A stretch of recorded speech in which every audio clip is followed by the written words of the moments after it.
नमस्कार, स्वागत है आपका आवाज़ अड्डा में। मैं हूं नीरज और आज हम लोग बातचीत करेंगे प्रधानमंत्री नरेंद्र मोदी की खाड़ी देशों की इस यात्रा पे, जहां पे एक ऐतिहासिक काम हुआ है।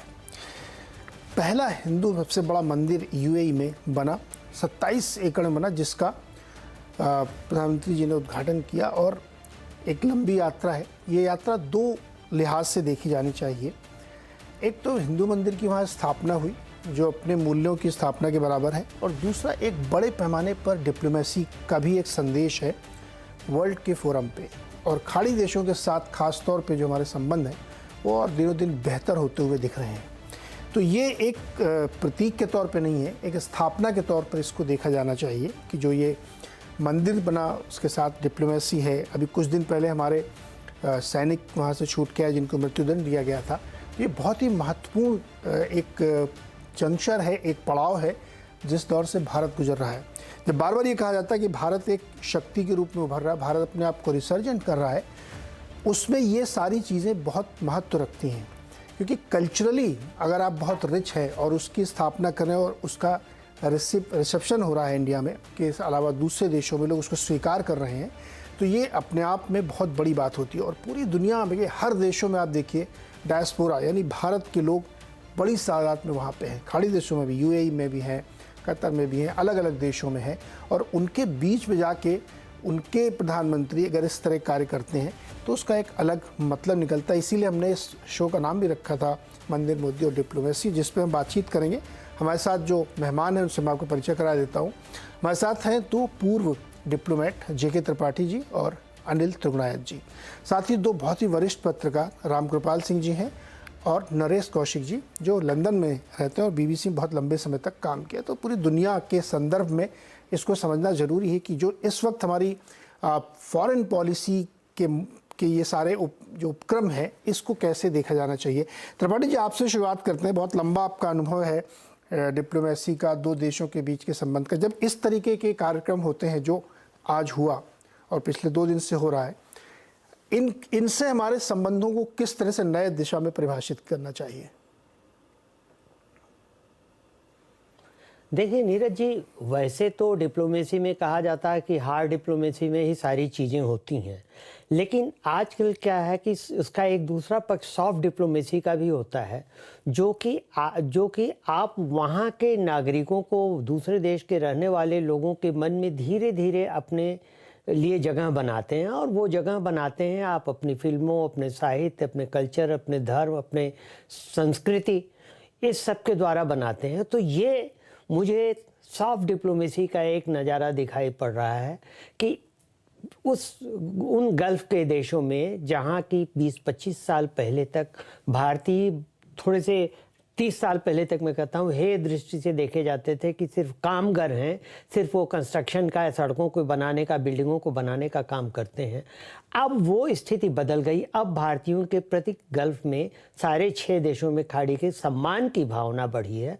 और इस सम्मान की भावना का ही परिणाम ये है कि अब हम सॉफ्ट डिप्लोमेसी के जरिए वहाँ तक पहुँच रहे हैं। देखिए, सारे गल्फ़ में ओमान में पहला मंदिर बना था, हिंदू मंदिर, जो कि करीब 150 साल पुराना है। और दूसरा मंदिर अब यहाँ पर अबू धाबी में सबसे बड़ा बना है, राफा में, सॉरी, अबू धाबी से थोड़ी दूर पर। ये जो है, ये इस चीज़ को दिखाता है कि वहाँ के शासक वर्ग के मन में भारतीयों के प्रति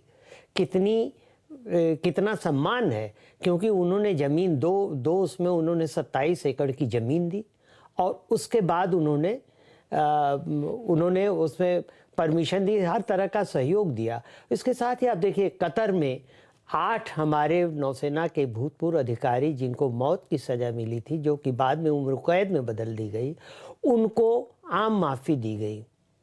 और ये भारत के प्रति सम्मान या भारतीय शक्ति के, भारत की ताकत के बढ़ते हुए आयाम को दिखाने का ये प्रयास है।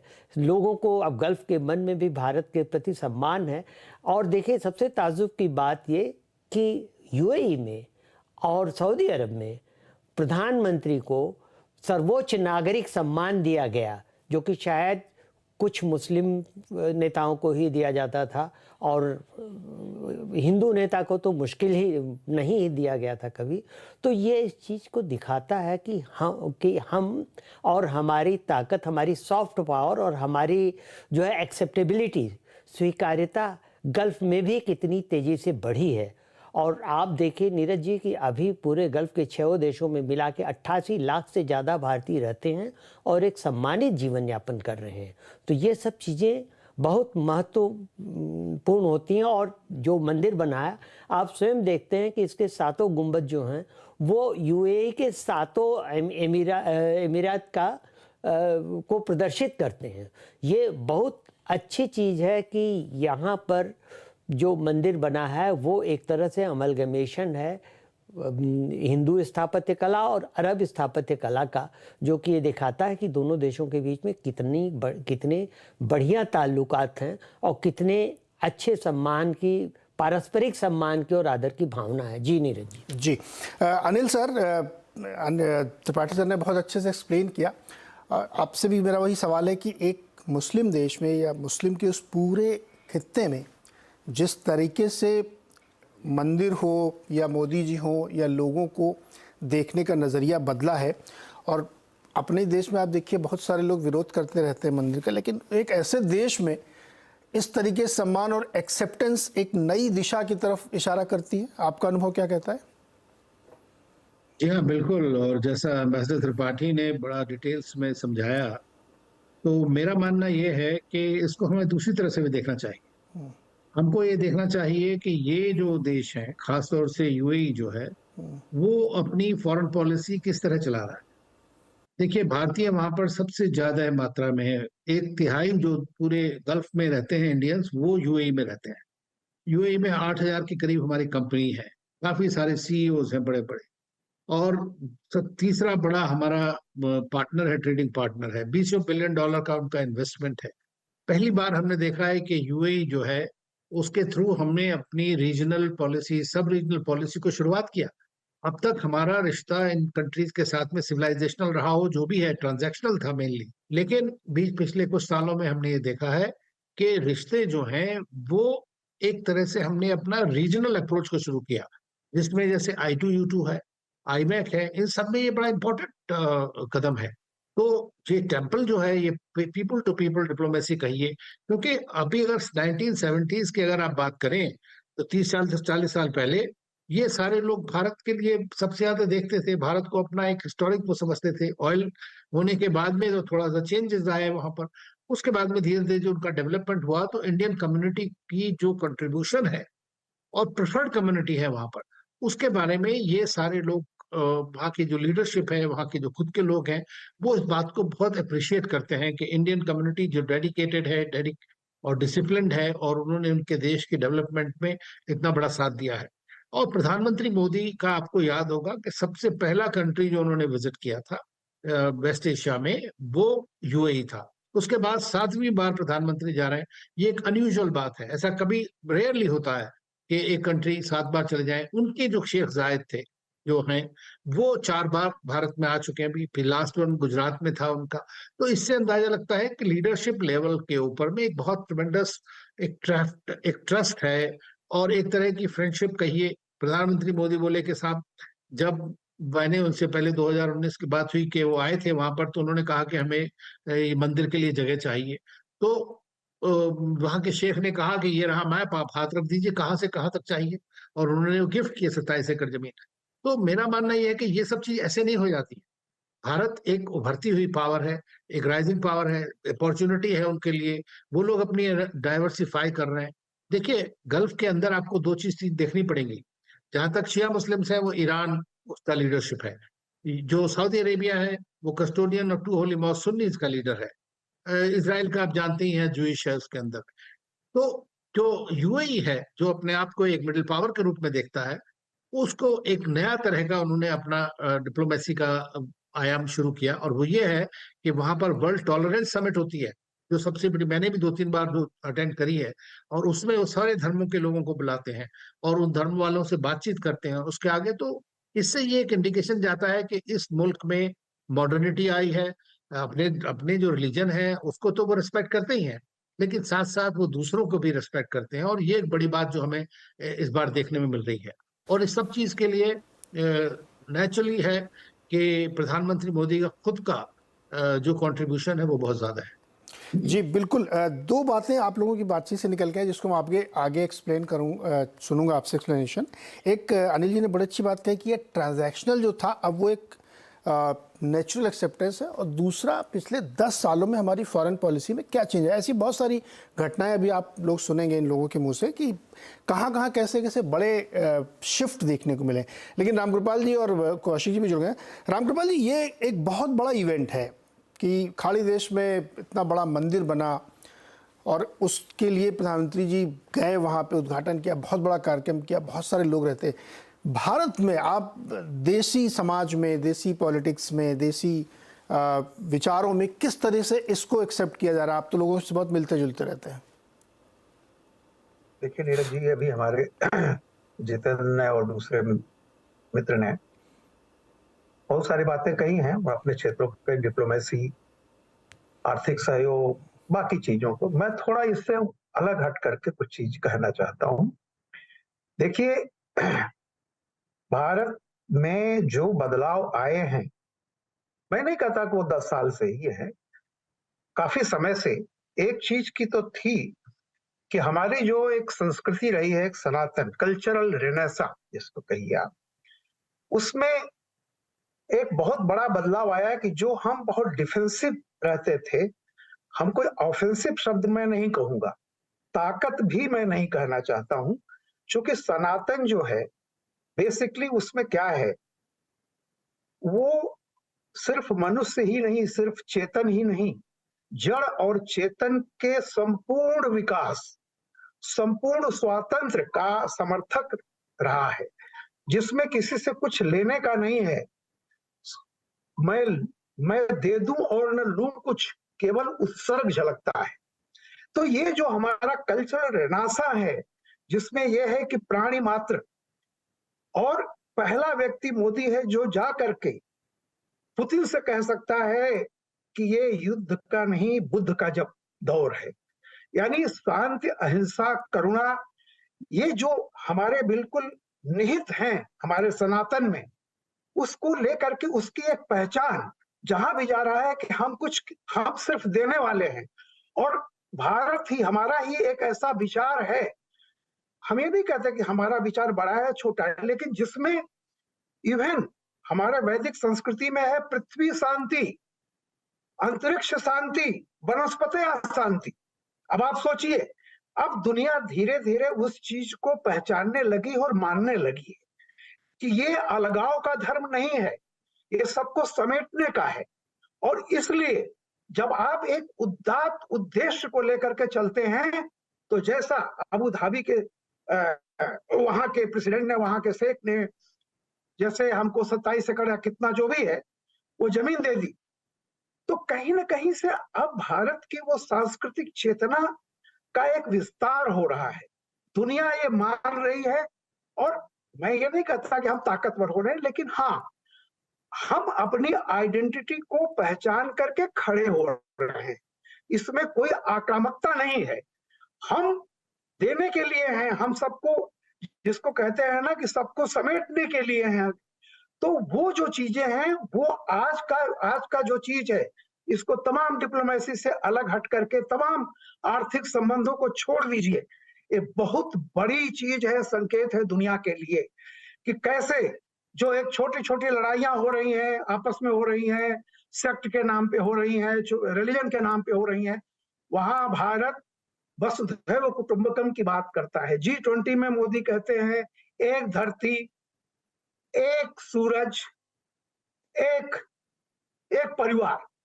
तो ये जो चीजें हैं, ये हम बहुत बड़ा, जिसको हम कभी बचपन में, आज से 60 साल पहले हम पढ़ते थे, सबसे प्रथम जगत में जो सभ्य था यशस्वी श्री रामचंद्र वाला, वह देश कौन सा है। हम, जैसा कि हमारा इतिहास है, हमने कभी किसी को हड़पने की कोशिश नहीं की, हमें कभी आक्रामकता नहीं आई। हम अपनी इनर शक्ति से, जो हमारे सनातन की है कि किसी को प्यार से अपने बस में करो, उस प्यार का आज एक रिटर्न मिल रहा है। ये बहुत बड़ा है अबू धाबी में जो मंदिर बन रहा है।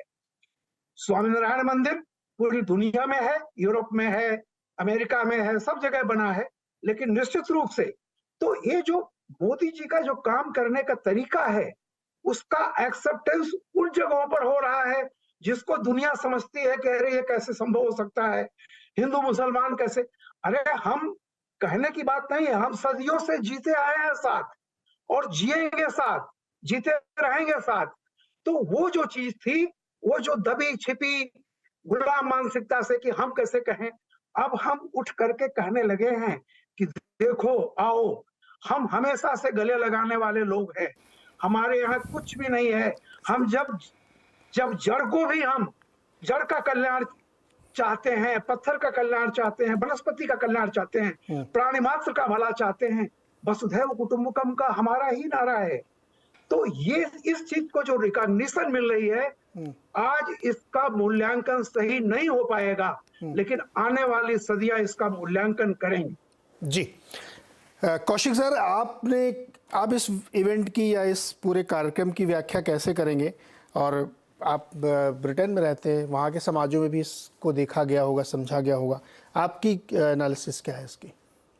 धन्यवाद। सबसे पहले तो मुझे इसमें बुलाने के लिए, मैं इसको 3 इसके महत्व हैं।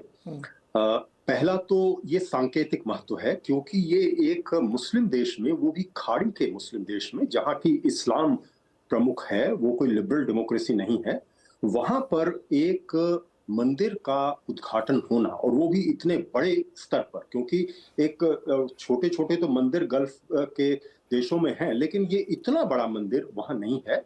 तो ये आप देखिए कि ये उस देश को भी आप नमन कीजिए जो मुस्लिम देश होते हुए उसने भारत के जो प्रमुख धर्म है, सनातन धर्म या हिंदू धर्म, उसके एक बड़े मंदिर के लिए सारी सुविधाएं उपलब्ध की। और वहां पर जो वहां के शासक हैं वो मुसलमान होते हुए वो कंधे से कंधा मिलाकर मोदी जी के साथ खड़े हैं। तो एक तो इसका सांकेतिक महत्व हुआ। दूसरा मैं समझता हूं कि इसका कूटनीतिक महत्व है, जो कि मोदी की जो कूटनीति है वो थोड़ी सी और देशों से थोड़ी सी अलग है। वो जो है अपने जो पर्सनल टच है, पर्सनल रिलेशनशिप जो उनके देशों के साथ हैं, उसमें वो अब ज्यादा प्रभाव डालने की कोशिश करते हैं। और बहुत सारे संबंध जो प्रगाढ़ हुए हैं, चाहे वो पश्चिमी देशों में हो या आप खाड़ी के देशों में हो, वो उनका अपना जो प्रयास है, वो जो पर्सनल टच है, उससे ये प्रभावित है। और जैसा कि आपने कहा कि ये मोदी जी की प्रधानमंत्री बनने के बाद में ये कोई 6ठी 7वीं यात्रा है, और ऐसी इतनी यात्राएं किसी ने नहीं की। यानी ऐसी पार्टी जो कि हिंदू नेशनलिस्ट पार्टी कहलाती है, उसके नेता मुस्लिम देशों के लोगों को हू कर रहे हैं इतने साल से, और उसके लाभ उठा रहे हैं। भारत की इकोनॉमी पर, भारत की जो कूटनीति है उस पर आप असर देख रहे हैं। और जो यहाँ का तो है, मैंने मोदी जी के पश्चिम में कई ऐसे फंक्शन अटेंड किए हैं इस तरह के, जिसमें उन्होंने भारतीय समुदाय को इकट्ठा कर कर उनको संबोधित किया, और उसमें जो उनको सफलता मिली है अब तक, वो सराहनीय है। इसमें ये कहना होगा कि मोदी जी ने भारत का जो नाम है अंतर्राष्ट्रीय स्तर पर पहले से मजबूत किया है। इसका मतलब ये नहीं है कि इससे पहले लोग प्रयास नहीं करते थे। मुझे तो इंदिरा गांधी का भी जमाना याद है, जब इंदिरा गांधी 1981 में पहली बार आई थी। मुझे कुछ ही महीने हुए थे ब्रिटेन में गए, और कितना गर्मजोशी से इंदिरा गांधी का स्वागत हुआ था। लेकिन उसके बाद जो हमने मोदी का जिस तरह से स्वागत देखा, वो उसके मुकाबले कुछ नहीं है। वो बहुत आगे इसको ले गए हैं। तो ये एक महत्वपूर्ण बात है कूटनीति वाली। तीसरी बात है इसका राजनीतिक महत्व है, और मैं समझता हूं कि ये दोनों देशों के लिए, यूएई के लिए भी, संयुक्त अरब अमीरात के लिए भी और भारत के लिए भी इसका राजनीतिक महत्व है। वहां पर आप देखिए कि कोई 39 लाख भारतीय वहां काम करते हैं, और उन सारे लोगों को अपने साथ लेकर रखना, आप कहीं भी अपने एम्प्लॉय को, अपनी प्रजा को आप नाराज करके या उनका मनोबल गिराकर शासन नहीं कर सकते हैं। और भारत के लोग वहां बड़ी संख्या में काम करने के लिए जाते हैं, तो उनका मनोबल बढ़ाने के लिए वहां की सरकार ने ये जो पहल की है, इसका स्वागत किया जाना चाहिए। दूसरी बात यह है कि भारत में मोदी के लिए मैं समझता हूं इसका राजनीतिक महत्व भी है, क्योंकि ये चुनाव से कुछ पहले इसका उद्घाटन हो रहा है। अयोध्या में प्राण प्रतिष्ठा के बाद ये दूसरा बड़ा इस तरह का आयोजन है, और वो भी विदेश में। और इतने सारे बड़ी संख्या में लोग भारतीय रहते हैं, और उसमें बहुत बड़ी संख्या भारत के उन राज्यों की है, और उन धर्मों के मानने वालों की है जो कि आमतौर पर भारतीय जनता पार्टी के समर्थक नहीं है। तो मुझे लगता है कि मोदी जी ने इससे एक राजनीतिक संकेत भी दिया है कि वो अपनी तरफ से सबको लेकर साथ लेने की कोशिश कर रहे हैं।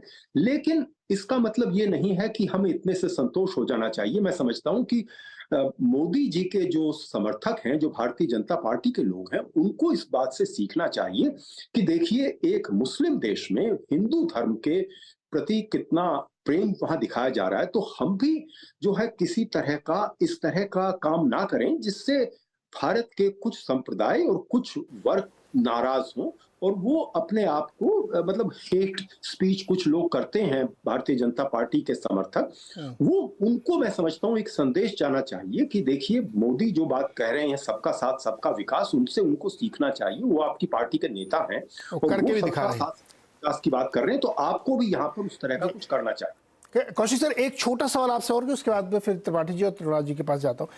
आपने एक बड़ी इंपॉर्टेंट बात कही कि मोदी जी ने आने के बाद जिस तरीके से अपनी विदेश नीति को आगे बढ़ाया और देशों के साथ संबंध बनाने में उन्होंने काम किया, क्या ये कहा जा सकता है कि उनके अंदर एक जिजीविषा है, टच एंड गो नहीं है कि एक बार चले गए, हाय हेलो हो गया, डील वील कुछ अगर होनी थी तो साइन हो गए, फिर लौट आए। लेकिन एक देश में 7 बार जाना, अमेरिका कई बार जा चुके हैं, वो यूरोप कई बार जा चुके हैं, मतलब पिछले 10 साल में तो पूरे विश्व भ्रमण पे वो कई बार कई देशों में जा चुके हैं। तो ये एक ऐसा, मतलब ये लोग कह सकते हैं कि उनको ये, उनकी इस बारे में बड़ी समालोचना भी होती है कि वो बार बार जाते हैं, लेकिन उनके अंदर शायद ये जिजीविषा है कि मैं जो काम करूँ उसको पूरे तनमन से करूँ, टच एंड गो नहीं, गए एक बार हो गया, अब दोबारा कौन जाएगा, वहाँ देखेंगे क्या होगा। गए हैं तो उसको फिर पक्का करके आएंगे, और जहाँ नहीं जाना वहाँ नहीं जाएंगे।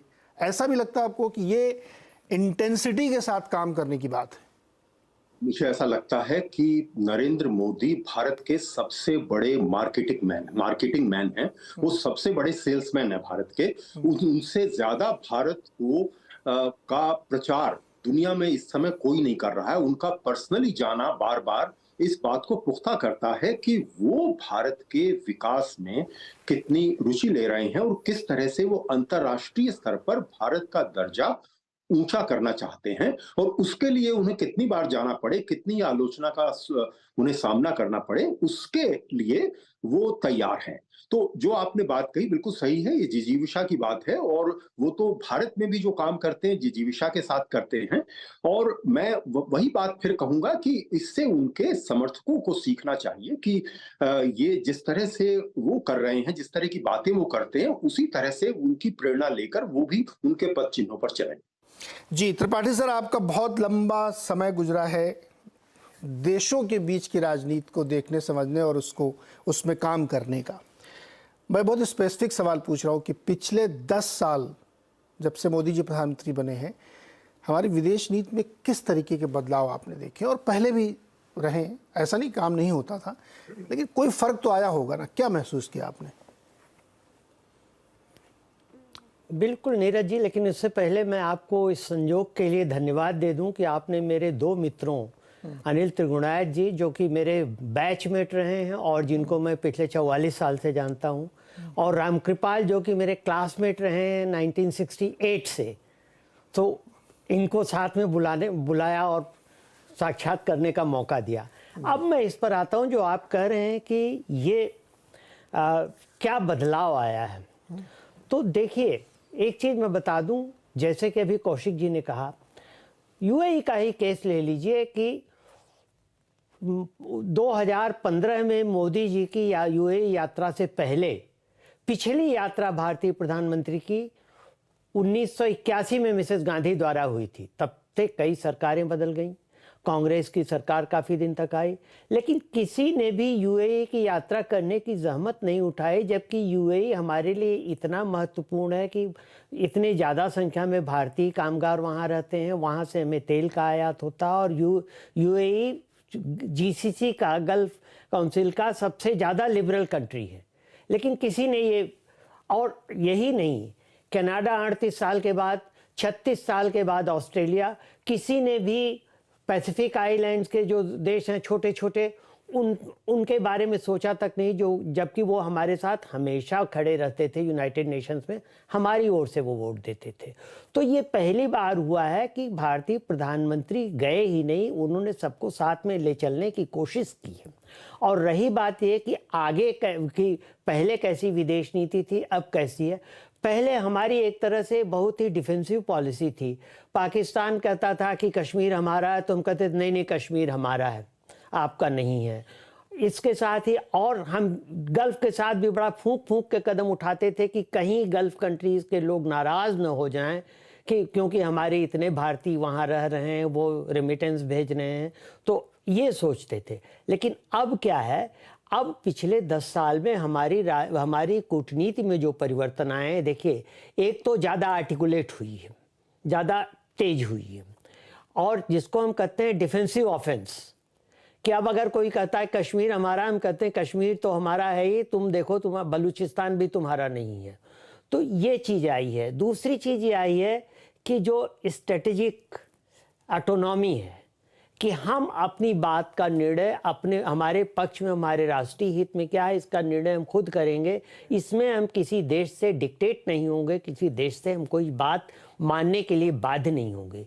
ये बहुत बड़ी बात है। और तीसरी जो सबसे बड़ी बात मैंने देखी, हालांकि उसकी शुरुआत 2002 में हो गई थी, लेकिन 2014 के बाद कि विदेश में रह रहे भारतीय समुदाय को भारत के साथ कैसे जोड़ा जाए ज़्यादा से ज़्यादा, ताकि हम उसका भी एक डिविडेंड ले सकें, क्योंकि भारतीय समुदाय में काफ़ी ऐसे लोग हैं जो कि जहाँ रह रहे हैं वहाँ पॉलिसी मेकिंग में अपना योगदान बहुत महत्वपूर्ण तरीके से दे सकते हैं। तो ये जो 2-3 चीज़ें थी। और देखिए, हमने अब क्या है कि पहले नॉन अलाइनमेंट था, धर्मनिरपेक्षता थी, अब हम मल्टीलेटरल हो गए हैं कि हम सभी के साथ, चाहे ये हो चाहे वो हो, और छोटे छोटे ग्रुप्स के साथ मिला करके हम काम कर रहे हैं। और पहली बार देखिए, आपने देखा कि मोदी जी के शासनकाल में ही पहली बार अफ्रीका के लिए हमने आवाज़ उठाई। पहली बार देखिए, अफ्रीका के साथ, जितने शुरू में भी अफ्रीका के साथ IAFS के तहत होते थे कुछ सम्मेलन, शीर्ष सम्मेलन, लेकिन अब जिस तेज़ी से हो रहे हैं, जिस इंटेंसिटी से हो रहे हैं, हमने अफ्रीकन यूनियन को G20 में ले करके जो कमाल किया है, आपने देखा है कि अफ्रीकन यूनियन के प्रेसिडेंट किस तरह से वर्चुअली वो रो रहे थे जब उन्हें ये वहाँ पे अनाउंस हुआ कि G20 में अफ्रीकन यूनियन को जगह दी गई है। ग्लोबल साउथ को हमने इस तरह से किया, और अभी देखिए, अमेरिका और रूस को हमने इस तरह साधा हुआ है। मैं तो यही कहता हूँ इन द लाइटर मोड कि भारत की स्थिति एक ऐसी सुंदर राजकुमारी की तरह, जिससे कई लोग डेट करना चाहते हैं, लेकिन हम कह रहे हैं नहीं, अभी हम देखते हैं, हम किसी के साथ नहीं हैं, हम अपने हित में काम करते हैं। तो ये बहुत बड़ी चीज़ हुई है कि आज अमेरिका को भी भारत की ज़रूरत है, चीन को काउंटर करने के लिए, रूस को भी भारत की ज़रूरत है अमेरिका को काउंटर करने के लिए, और हम ऐसी स्थिति में हमारे दोनों हाथों में लड्डू हैं। ये बहुत बड़ी चीज़ है नीरज जी। तो कितनी सुंदर बात आपने कही कि हर आदमी डेट करना चाहता है, और आज दिन भी देखिए कितना सुंदर है। वसंत पंचमी है, मदनोत्सव है, अंग्रेजी में वैलेंटाइन डे भी कहते हैं, और अनजाने ही सही, लेकिन आवाज़ इसको अपना खुशनसीबी मानता है कि 2 बैचमेट और एक क्लासमेट से मुलाकात हो गई। इससे अच्छा सुखद अनुभूति और क्या हो सकती है मेरे लिए। तो अनिल सर, बड़ी अच्छी बात हुई, बहुत मुझे अच्छा लगा कि आप लोग मिल गए इस प्लेटफॉर्म पे ही। एक बात आपने अपने शुरुआती उसमें कही थी कि ट्रांजैक्शनल से ज़्यादा एक नेचुरल एक्सेप्टेंस के तौर पे देख रहे हैं। तो जिस तरफ इशारा रामकृपाल जी ने बड़े विस्तार में किया कि भारत उस दिशा में बढ़ चुका जहाँ पे ताकत के तौर पे मत देखिए मुझे, हमने एक स्वाभाविक मित्र और स्वाभाविक हमारी पहचान है, और उसके साथ आप मिल के चलिए। और उन देशों में अपनी इस तरीके की पोजीशनिंग करना, आप लोगों की लैंग्वेज में, कि आप मुझे अब इग्नोर नहीं कर सकते, आप हमारी इस चीज़ को एक्सेप्ट करिए। ये फ़र्क देख रहे हैं आप सर? देखिए नीरज जी, त्रिपाठी जी ने बड़ी अच्छी अच्छी बातें बताई और रामकृपाल जी ने भी और कौशिक साहब ने भी। मेरा मानना यह है कि पिछले जो 10-12 साल में जो हुआ है, हमारा हर एक देश के साथ, हर एक कॉन्टिनेंट के साथ में एक तरह से एक हाई लेवल इंटरेक्शन डेफिसिट होता था, हाई लेवल विजिट्स नहीं होती थी। अब इंदिरा गांधी के बाद आप सोच सकते हैं कि 82 के बाद में कोई प्राइम मिनिस्टर वहां गए ही नहीं। हालांकि 2008 में जब मैं देखता था उस रीजन को फॉरेन मिनिस्ट्री में, तो हमने शुरुआत करी विजिट की कतार, ओमान और सऊदी अरेबिया वगैरह में। और लेकिन सबसे बड़ी बात यह है कि पता नहीं आप उनको टेकन फॉर ग्रांटेड लेते थे। दूसरी चीज मैं ये समझता हूँ कि ट्रांजैक्शनल जो मैंने कहा उसका मतलब ये था कि भाई हमारे आदमी वहां काम करते हैं, वो पैसा भेजते हैं और हो जाता है। और दूसरी चीज ये थी कि आपने ऑयल खरीदा, पैसा दे दिया, बात खत्म हो गई। आपका जो रिश्ता था बेसिकली वो इस बात पर निर्भर कर रहा था कि चूंकि ये सारे खाड़ी के देश वो उसको पाकिस्तान से प्रभावित थे, और पाकिस्तान फैक्टर जो था एक बहुत इंपॉर्टेंट फैक्टर होता था, और उसलिए भारत ने, मैं जहां तक समझा हूं, कि उसको स्टंट करने की कोशिश नहीं करी। डिप्लोमेसी में ये होता है कि आपको अपना स्पेस बनाना पड़ता है, खुद अपनी इंपॉर्टेंस खुद बनानी पड़ती है, स्टेक होल्डरशिप बनानी पड़ती है, और वो चीज जो है मेरे ख्याल से हमने नहीं की। एडहॉक पॉलिसी चलती रही काफी दिन तक। इसका मतलब ये नहीं है कि इंटरेस्ट नहीं था, लेकिन उसके बावजूद भी जो फोर्सफुली आपको आगे बढ़ना है। अब अफ्रीका में देख लीजिए आप, नेहरू जी के बाद विजिट नहीं हुई, कैन यू इमेजिन? तो साउथ अफ्रीका को खाली वो समझते थे बस वहीं सब चले जाएंगे। तो ये कुछ एटीट्यूडनल चेंज जो है वो मोदी जी के आने के बाद में मैंने देखा कि चाहे वो यूएई में हो, चाहे अमान ओमान हो, कतार हो, जितने भी कंट्रीज हैं वेस्ट एशिया में, सब जगह उन्होंने एक तो इंटरपर्सनल रिलेशंस बनाए, स्ट्रेटेजिक पार्टनरशिप बनाई, जिसका मतलब ये है कि ट्रांजैक्शनल से लेकर के स्ट्रेटेजिक पार्टनरशिप। अब उसको आप देखेंगे कि उसमें आपके पास साइबर सिक्योरिटी है, डिफेंस है, आपका स्पेस एरिया में, न्यूक्लियर एनर्जी के अंदर, इन इंपॉर्टेंट एरियाज के अंदर में आपकी कोलैबोरेशन हो रहा है। इसके अंदर सारा P2P तो कल्चरल तो चल ही रहा है, क्योंकि सारे कंट्रीज हमसे कनेक्टेड है। और मेरा मानना ये है कि ये जो वेस्ट एशिया है, इन कई कारणों से ये हमारे लिए, हमारे इमीडिएट नेबरहुड से भी ज्यादा इंपॉर्टेंट है, क्योंकि इस पे हमारी एग्जिस्टेंशियल वेलबीइंग डिपेंड करती है पूरी तरह से। क्योंकि सारा ऑयल आप गैस वहां से मंगाते हैं, आपके 9 मिलियन लोग वहां पर रहते हैं जो $60 बिलियन आपको भेजते हैं, सारे जो मैरीटाइम राउट्स हैं वो सब उधर से जाते हैं आपके। तो इकोनॉमी हो, चाहे एनर्जी सिक्योरिटी हो या एक्सपेट्रिएट्स हो, उन सारे फैक्टर्स की वजह से ये बहुत ज्यादा इंपॉर्टेंट है। तो कुछ भी वहां होता है तो उसका डायरेक्ट इम्पैक्ट हमारे ऊपर आता है, इसलिए बहुत इंपॉर्टेंट है। और मैं ये इस बात को कोई हेजिटेशन मुझे कहने की नहीं है कि भारत की जितनी भी विदेश नीति के अगर आप सारे परिप्रेक्ष्य को देखें, तो भारत की जो वेस्ट एशिया पॉलिसी है, मैं समझता हूं वो सबसे ज्यादा प्रोडक्टिव और रिजल्ट ओरिएंटेड रही। आपने एक प्रश्न पूछा था त्रिपाठी जी से कि क्या फर्क नजर आता है। देखिए, बेसिक फंडामेंटल्स फॉरेन पॉलिसी के सेम रहते हैं, कोई बड़ी बात नहीं, चेंजेस होती है इतनी। आज की डेट में पाकिस्तान फैक्टर खत्म हो चुका है, इट्स डेसिमेटेड कंप्लीटली। ये सबसे बड़ी आपकी एक चीज है। लेकिन आपके लिए एक दूसरा चैलेंज आ गया है वहां पे। ये ना सोचेंगे अब हमने सबको रिप्लेस कर दिया। चाइना आपका एक बहुत बड़ा चैलेंज है मिडिल ईस्ट के अंदर में, और उसको हमें किस तरह से डील करेंगे ये देखने वाली बात है, आगे कैसे होता है। तो दूसरा एक और आपको ये भी देखना पड़ेगा कि ये देशों ने जिस तरह का ग्लोबल चेंज हो रहा है, चर्न हो रहा है, उसको देखिए तो इन सारे देशों ने भी अपनी एक एक्ट ईस्ट पॉलिसी शुरू करी है, जिसका मतलब है कि उनके जो मार्केट्स हैं, चाहे वो भारत हो, चाहे चीन हो, जापान हो, साउथ कोरिया, मेजर मार्केट्स जो हैं, उनके साथ में उनके रिश्ते ज्यादा अच्छे करने हैं। जैसे हम स्ट्रेटेजिक ऑटोनॉमी को कर रहे हैं, उसी तरह वो लोग भी अपना स्ट्रेटेजिक ऑटोनॉमी में कर रहे हैं। आज वो ब्रिक्स के मेंबर हैं, आज वो शंघाई कोऑपरेशन ऑर्गेनाइजेशन के मेंबर हैं, आज वो आपके साथ में बैंक में जो AIDB और जो दूसरे नेशनल डेवलपमेंट बैंक है उसके अंदर पार्टिसिपेट कर रहे हैं। तो बायलैटरली, रीजनली, मल्टीलैटरली, हर तरह से ये देश जो है हम हमारे साथ में कोलैबोरेट कर रहे हैं। आप देखिए, पहली बार, जैसे मैंने शुरू में भी कहा जी। कि अभी एग्रीमेंट साइन हुए हैं कई सारे, जिसमें इंपॉर्टेंट एग्रीमेंट 3 है। भारत ने G20 समिट के टाइम पे एक किया था India middle east Europe economic corridor, जिसमें Saudi Arabia, UAE, Jordan, Italy and all this सारे गिरीस तक शामिल थे। उसमें आप ये देखिए कि लड़ाई हो गई जो इजराइल हमास, उसकी वजह से वो थोड़ा सा बैक बस्ते पे चला गया। लेकिन अभी क्या हुआ है, प्रधानमंत्री ने एक फ्रेमवर्क एग्रीमेंट साइन हुआ वहां पे, एक पोर्ट्स के ऊपर एग्रीमेंट साइन हुआ है। दोनों इंडिया और यूएई इसमें कंटिन्यू कर रहे हैं कि चाहे वहां पे कोई भी डेवलपमेंट हो रहा है, क्योंकि ये दोनों के लिए लाभकारी है, इसलिए ये ज्यादा चीज जरूरी है। तो हमारे जो रिलेशनशिप यूएई के साथ कहिए या पूरे मिडिल ईस्ट के साथ आज की डेट में है, वो बड़ी म्यूचुअली बेनिफिशियल है, दोनों अप्रिशिएट करते हैं इस बात को। तो बिल्कुल। हमारा ये कंप्रहेंसिव रिलेशनशिप है, और उसको आप देख सकते हैं, पुलवामा अटैक फॉर एग्जांपल जब हुए थे, या बालाकोट हुआ, और या आर्टिकल 370 हुआ, इन देशों के आपने पोजीशन देखी क्या है। उनकी पोजीशन थी ये भारत का अंदरूनी मामला है, ये आज से पहले कभी नहीं हुआ।